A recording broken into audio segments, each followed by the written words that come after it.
ഇടുക്കി ജില്ലയിലെ ഉടുമ്പൻചോല ദേവികുളം താലൂക്ക് അടക്കം വരുന്ന മേഖലകളിൽ താമസിക്കുന്ന ജനങ്ങളും കേരളത്തിലെ ജനങ്ങളാണ്. കേരളത്തിലെ ജനങ്ങൾക്കുള്ള എല്ലാ അവകാശങ്ങളും ഇടുക്കി ജില്ലയിൽ താമസിക്കുന്ന സാധാരണ ജനങ്ങൾക്കുമുണ്ട്. അതുകൊണ്ട് തന്നെ അവർക്ക് പട്ടയം എന്ന് പറയുന്നത് വളരെ അത്യന്താപേക്ഷിതമാണ്. ആ പട്ടയം കൊടുക്കുക തന്നെ വേണം. ഈ ഗവൺമെന്റ് കോടതി വിധിയുമായി ബന്ധപ്പെട്ട വിഷയത്തെ ഉപരിക്കോടതിയിൽ പോയി ഇന്നലെ ഈ കാര്യങ്ങളെ കുറിച്ച് പരിശോധിച്ച് പുനഃപരിശോധന ഹർജി കൊടുത്ത് വീണ്ടും പട്ടയം കൊടുക്കാനുള്ള നടപടികൾ സ്വീകരിക്കും. 3000-ഓളം പട്ടയങ്ങൾ ഇപ്പോ കൊടുക്കാൻ വേണ്ടി തയ്യാറായിരിക്കുകയാണ്. അത് ഈ തെരഞ്ഞെടുപ്പുമായി ബന്ധപ്പെട്ടുകൊണ്ട് നിർത്തിവെക്കുന്നതിന് വേണ്ടി UDF നടത്തുന്ന തന്ത്രങ്ങളുടെ ഭാഗമാണ്.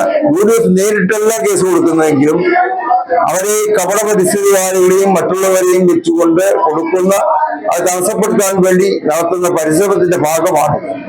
പ്രത്യേകിച്ച് UDFന്റെ നയം എന്ന് പറയുന്നത് സാധാരണ കർഷകരെ സഹായിക്കുന്ന നയമല്ല.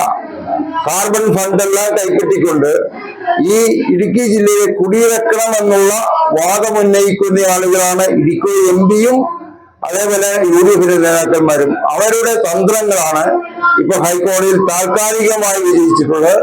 അന്തിമമായിട്ടുള്ള വിജയം തീർച്ചയായും കൃഷിക്കാരോടൊപ്പം ഉണ്ടാകും എന്നാണ് ഞങ്ങൾ പ്രതീക്ഷിക്കുന്നത്. ഇടുക്കി ലൈവ് വാർത്തകൾ നിങ്ങൾക്കായി അവതരിപ്പിച്ചത് ജില്ലയിലെ ഏറ്റവും വലിയ car fancy showroom capital car fancy, opposite government tribal school, Kattappana.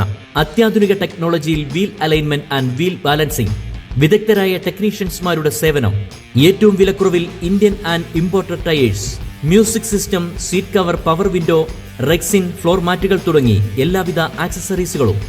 അങ്ങനെ ക്യാപിറ്റൽ കാർ ഫാൻസിയിലെത്തിയപ്പോ ഞങ്ങളും അടിപൊളിയായി. അമ്പടെ ജിഞ്ചിനാക്കടി. Capital car fancy, opposite government